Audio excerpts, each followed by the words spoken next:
Salut à tous, j'espère que vous allez bien. Donc en cette fin de juin, bientôt début juillet, on va voir ce que la clôture mensuelle sur le Bitcoin va nous donner. Mais bon, pour ma part, je ne m'attends pas à de grosses surprises. Déjà, bon, bah voilà, clôture hebdomadaire. On continue dans notre range qui est donc le scénario que j'avais exposé comme étant le plus probable il y a maintenant un mois et demi à peu près. Ou à peu près un mois et demi, ouais, un mois et demi si je me souviens bien. Je vous remettrai la vidéo en haut à droite si vous voulez aller voir. Donc bon, voilà, sur le marché, je vais en fait répondre à une question de Gabi H qu'il a mis dans les commentaires de savoir, ok, tu trades ou tu investis? Alors, la réponse que je lui ai apportée, puisque je lui ai répondu dans les commentaires, mais je trouvais que c'était intéressant de vous partager aussi cette réponse. Je fais les deux. Je fais les deux et à mon sens, ce n'est pas évident de déterminer quand est-ce qu'on est en trading, quand est-ce qu'on est en investissement. En tout cas, sur les marchés financiers, c'est assez clair quand on est en private equity, par exemple. Mais sur les marchés crypto ou bourse plus classiques, au final, euh, la finalité des deux, c'est une espérance de gain. C'est de faire de l'argent. Il y en a certains qui diraient que c'est en fonction des unités de temps, mais je ne serais pas aussi tranché. Je vais vous donner une métaphore que j'aime bien en fait par rapport à ça. Imaginons que vous vouliez créer une montagne. Vous voulez faire une montagne. Bah, pour ça, il faut que vous mettiez des pierres et d'autres pierres, encore d'autres pierres, etc. De manière à pouvoir faire votre montagne. Mais avant de passer, avant d'être une montagne, vous allez donc passer par la phase colline. Et en fait, et puis avant ça, en fait, à la phase petit tas, un tas de pierres, quoi.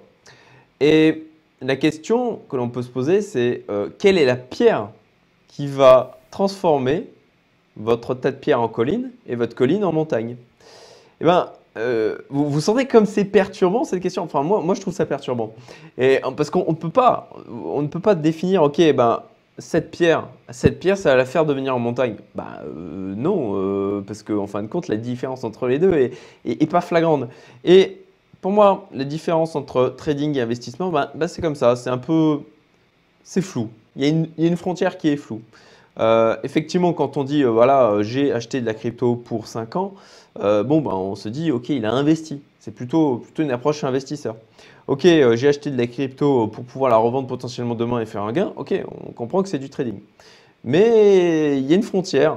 On va dire, ok, si j'investis, si, vous voyez, si j'achète de la crypto sur un an, eh ben, investissement ou trading? Voilà, la frontière est floue et je pense qu'il n'y a pas forcément besoin de se prendre la tête à se dire, ok, est-ce que je suis trader, est-ce que je suis investisseur, justement parce que c'est pas super clair. Encore une fois, sur cette frontière, hein, l'entre-deux. Et par contre, ce qui est ultra important, c'est de comprendre que les mécanismes de décision qui sont associés sont quasiment les mêmes. Au final, qu'est-ce qu'on va avoir? On va avoir différents scénarios que l'on va se projeter. Et à ces scénarios, on va adosser donc des stratégies. Voilà. Et que ce soit donc ce qu'on appellerait en trading ou en investissement, ça va être la même chose. Alors, je vais expliciter aussi un peu ce que je fais là. Parce que j'ai eu un autre commentaire assez offusqué, on va dire, sur le fait que là, je me m'étais à racheter. Il disait, ah bah non, c'est pour perdre de l'argent, très peu pour moi. En fait, toutes les approches en mode certitude, ultra certitude, en disant ouais, ça va faire ça, ou alors si j'y mets là, c'est sûr, je vais gagner de l'argent. Alors en ce moment, il y a justement un truc qui me chiffonne. J'en parlais avec mon ami Fabien ce week-end. Je te salue Fabien si j'étais dans les parages.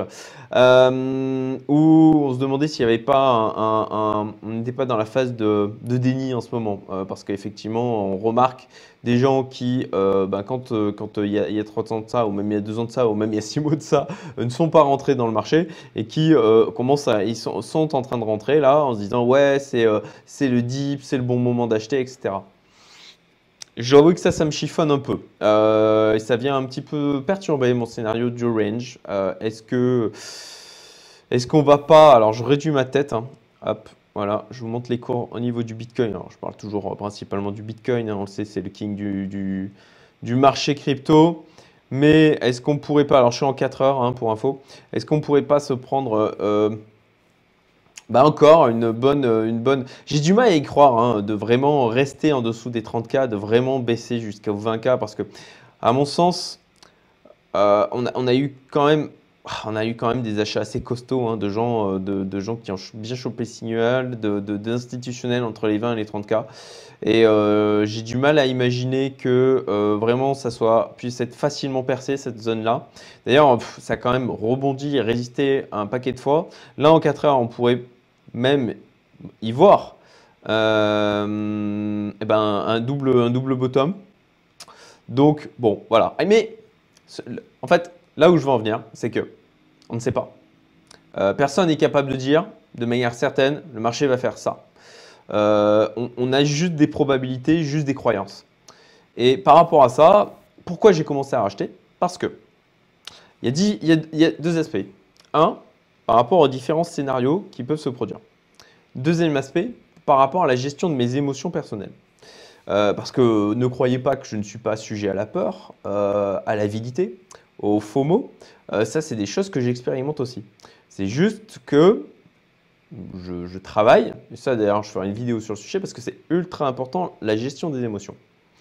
Euh, J'apprends, j'ai appris, j'apprends, je continue d'apprendre en permanence, ça ne sera jamais terminé, à gérer ces émotions.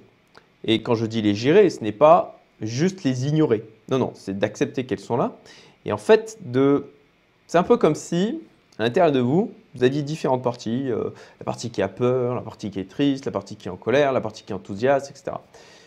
Et vous avez besoin de composer avec ces différentes parties de manière à ne pas en refouler une qui va ensuite se manifester par des comportements que vous ne contrôlerez pas, que vous n'arriverez pas à contrôler. Donc en l'occurrence, pourquoi j'ai commencé à rentrer?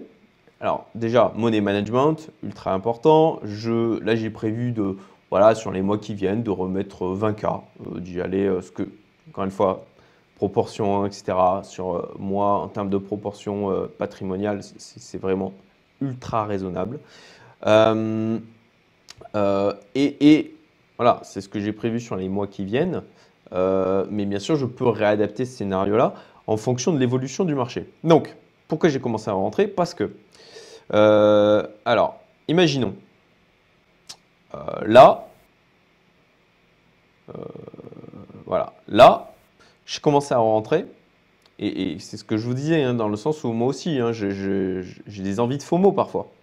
En l'occurrence, là aussi, mon ami Fabien, il parlait de nourrir ses démons. Ben voilà, c'est un petit peu ça. C'est un petit peu le fait de nourrir ses démons de manière à ce qu'ils nous laissent tranquilles. De composer à cette partie de moi qui est avide. Cette partie de moi, elle est avide, ok, je lui dis, ok, écoute, je comprends que tu sois avide. À ce moment-là, on rentre un petit peu sur le marché. Et comme ça, effectivement, si ça repart violemment, tu en profiteras quand même. Voilà, donc c'est pour ça que j'ai commencé à remettre des billes. Si là on casse ce range, si ce range il continue là si ça repart tout de suite, j'ai mis un petit peu, j'en profiterai un petit peu. Si le range continue, c'est ma croyance encore une fois et ça reste mon scénario principal. Si ce range continue sur encore quelques semaines, voire quelques mois, je peux continuer à accumuler. C'est bien aussi. Scénario, ça casse. On passe bear market total, panique sur le crypto, voilà, tout le monde s'en va, tout le monde a peur, crise financière, tous ces éléments-là exogènes qui peuvent notamment arriver et qui peuvent venir casser le marché. Casser, voilà, est-ce qu'on est encore bull market? Est-ce qu'on est passé en bear market? Je ne suis bien incapable de le dire, et bien malin celui qui est capable de le dire. Je pense que d'ailleurs, il ne faut pas écouter les gens qui vous disent oui, c'est sûr, on est en bull market, oui, c'est sûr, on est en bear market. C'est toujours une histoire de probabilité de scénario. Donc, si on passe en bear, à ce moment-là, c'est pas grave. J'ai mis des sommes d'argent avec lesquelles je suis confortable, et je crois. Alors, sur le scénario d'ensemble, si je prends encore de la hauteur, je continue à croire, et je parle bien de croyance, encore une fois, je continue à croire au marché des cryptos, notamment par rapport à ce qui se passe d'une manière globale, le fait, la démultiplication de la masse monétaire M1 sur le niveau du dollar, au niveau des euros.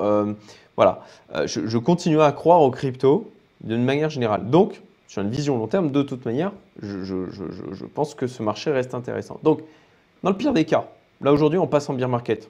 Mon scénario du range on repart plus tard est invalidé. C'est pas grave. Cet argent-là, c'est de l'argent que je peux me permettre de garder pendant plusieurs années. Et même imaginons, les cryptos, c'est terminé. Ça ne marche plus du tout. C'est mort. Bon, bah effectivement, si là on va à zéro dans les mois qui viennent, mais ça c'est un scénario qui a une probabilité pour moi minuscule de se produire. Bon, bah voilà, alors, c'est pas tout à fait vrai, hein, parce que j'ai mes fonds de gestion et là je prendrai tatane. Mais en fait, en l'occurrence, la probabilité que ça se produise est tellement faible, en fait, pour être clair, hein, j'y crois tellement pas. Et pour moi, il y a tellement peu de probabilité que ça se produise qu'en clair, pour être franc, je ne l'ai même pas intégré pour moi dans mes scénarios possibles, quoi. Enfin, bah, tout à fait, dans le sens où j'ai quand même un money management qui fait que, bon, bah, aujourd'hui, je perds tout ce que j'ai en crypto, mais je ne suis pas à la rue, quoi. Je peux continuer à vivre, il n'y a pas de souci. Ah, c'est sûr, hein, ça va me faire mal, mais je continuerai à vivre. Ça ne va pas mettre en danger le niveau de vie que j'ai, le fait de nourrir ma famille, le fait voilà, d'apporter une bonne école à ma fille et à mes filles, puisqu'on a un bébé qui va naître prochainement. Voilà. Donc, néanmoins, voilà, ce scénario, je le mets vraiment, je ne l'intègre pas vraiment dans la stratégie crypto parce que si je ne crois pas du tout au marché, à ce moment-là, il ne faut pas du tout que j'y rentre, quoi. Donc, pour revenir, je digresse un peu, hein, vous m'excuserez, mais j'espère que vous trouverez quand même ça intéressant. Mettez des likes, des commentaires, ça fera plaisir. Si vous avez des questions, posez-les aussi, hein, j'essaye d'y répondre aussi fréquemment que possible. Et puis je pense que prochainement, je referai une vidéo FAQ, donc mettez des questions, n'hésitez pas, sur quels que soient les sujets d'ailleurs, hein, c'est ultra open. Donc, voilà, pour en revenir à la stratégie, je rentre au fur et à mesure parce que aujourd'hui, j'ai des scénarios, je suis pas bien incapable de dire avec certitude où va partir le marché. Donc, si ça repart rapidement, je suis un peu dedans et ça va nourrir mon avidité. Si ça crache, eh ben, j'ai des billes encore pour pouvoir recharger par rapport à ce scénario-là. Et si ça crache, si ça passe, voilà, de toute façon, si ça passe en bear market complet, eh ben, je prendrai le temps sur les années qui viennent de recharger petit à petit. Voilà. Si ça crache, l'histoire, on a un nouveau piège baissier de folie. En fin de compte, on redescend 20 000. Bon, ma foi, je peux continuer à racheter dans ce scénario-là. Et puis, si ça repart quand même plus tard, et si on va dire mon scénario du range est beaucoup plus étendu et fait un truc auquel je ne m'attendais pas du tout, de la même manière, j'en profiterai aussi. Donc, au final, c'est une espèce de stratégie c'est une stratégie de mini DCA. Parce que c'est la stratégie qui permet de répondre, à mon sens, le mieux à une incertitude sur l'avenir du marché. Voilà. C'est une stratégie qui me permet d'être confortable sur le fait de garder ces sommes-là longtemps si jamais au final le marché s'est vraiment retourné et qu'on est passé en complet bear market. Et ça me permet de potentiellement retirer des gains. Et composer, voilà, je compose avec moi-même, avec ma partie qui a peur de perdre de l'argent, la partie qui est avide. Et ben voilà, je compose avec ces parties-là pour leur dire, ok, et ben écoutez, on établit un scénario qui permette de contenter tout le monde. Voilà. Alors je sais, hein, ça peut paraître un peu schizophrénique cette espèce de découpage de personnalité. D'ailleurs, pour information, moi je me fais coacher par rapport à ça, hein. Salut Cécile, si jamais tu regardes cette vidéo. D'ailleurs, je vous la conseille, c'est une coach vraiment extraordinaire, avec une aura de bienveillance. Elle m'aide beaucoup dans la gestion de mes émotions. Je mettrai le lien en description vers son site si ça vous intéresse de prendre contact avec elle, pour vous faire coacher aussi avec elle. Et voilà, j'ai fini ma vidéo. J'espère que vous avez trouvé ça intéressant. J'espère que ça vous fait réfléchir. Et prendre du recul par rapport à tout ce qui se passe et peut-être voilà, penser à nourrir votre démon, hein, comme dit mon ami Fabien, et puis réfléchissez à vos stratégies. Encore une fois, ne soyez pas trop court-termiste en disant je veux faire de l'argent rapidement. Ce n'est pas un sprint que vous vivez. sauf si bien sûr vous avez 70 ans, c'est tout de suite un peu plus, voilà, il vous reste moins de temps.